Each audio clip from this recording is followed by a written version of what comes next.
Video games are known for how they represent media through the games. Such as in Skate 3, there is a store called Rick Rolls, which is a clear reference to the Rick Roll meme. And there is also a billboard for a hotel called Need for Sleep, which is a clear reference to the Need for Speed franchise. However, in this video, I'll be going over times that EA Skate has been shown in different medias. So let's start with Skate 1.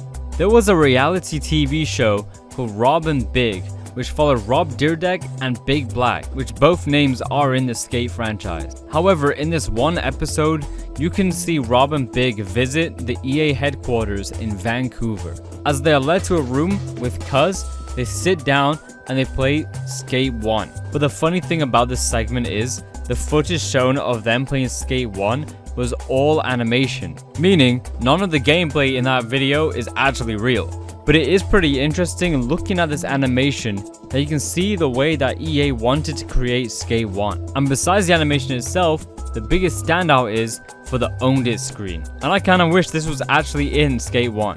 In 2009, a movie released starring Paul Rodriguez, Ryan Dunn, and many other skaters from the EA Skate franchise. This movie was called Street Dreams. It follows the main character, Paul Rodriguez, on his journey to become a signed pro skater. And there is a clip from this movie where you can see a bunch of pros like TK, Paul Rodriguez, Rob Dyrdek, and whilst they are talking, they are also playing Skate 1. And just like the Rob and Big episode, all footage of Skate 1 shown in this clip is all animation. And another thing that's really interesting about this clip is that it shows some alpha footage of Skate 1. And this can be noticed within the lighting of the game, how the character Seb looks in this scene. And not only that, you can see the original concept for the pause menu in Skate 1. In 2009, The Sims 3 released. The Sims is a well-known established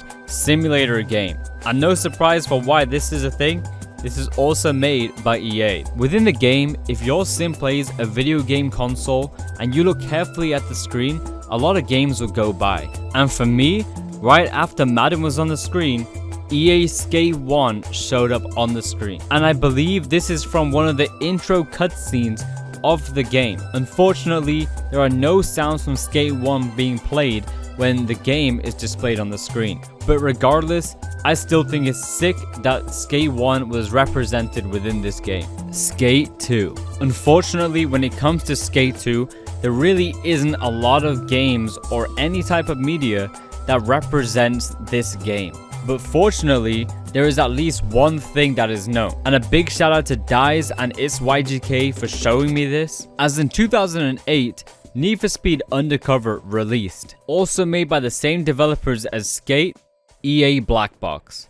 Whilst playing Need for Speed Undercover, if you were to listen carefully to the police reports being played throughout the game, there is one that is a straight reference to Skate 2. As mentioned by an officer, there is a skater that is unconscious, and once ID'd, they found that this skater was from New San Vanalona, the same location that is set for Skate 2.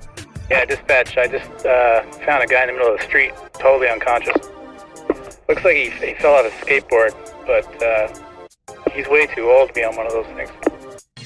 ID says he's from New San Vanalona. Roger that.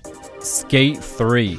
In Skate 3, to give a nod to another game made by EA, they introduced a crossover character for the first time, being Isaac from Dead Space. However, with Dead Space 2 releasing just months after Skate 3, they also gave a reference to Skate 3 within their game. If you were to go to Chapter 6 in Dead Space 2, to the transport hub, and you were to look up to one of the billboards on the wall, you can see a poster of a skater, which I believe is hand planting, with the text saying Skate 3000, which is a direct nod to Skate 3. But not just video games gave references to Skate 3. As a marketing stunt to promote the release of Skate 3, there was a small segment in Jimmy Kimmel where they displayed the game. What makes this segment so interesting is that this wasn't just a small mention of Skate 3 being released, but rather a whole acted out sequence with Guillermo pretending to play Skate 3. And if you look really closely, it's pretty funny. This guy doesn't know how to hold the Xbox controller at all. But there is more than just that about this segment, as in the small snippets of gameplay shown in this sequence,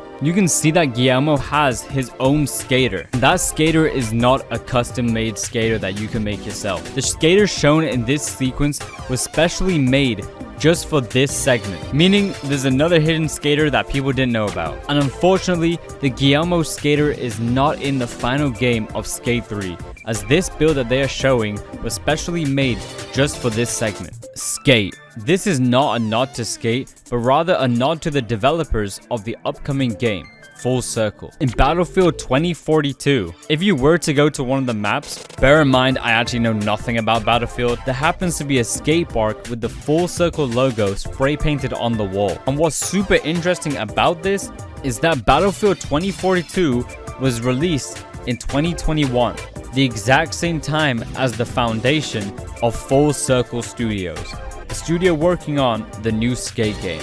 I find it really cool that there is a direct reference to the new Skate game before it even released.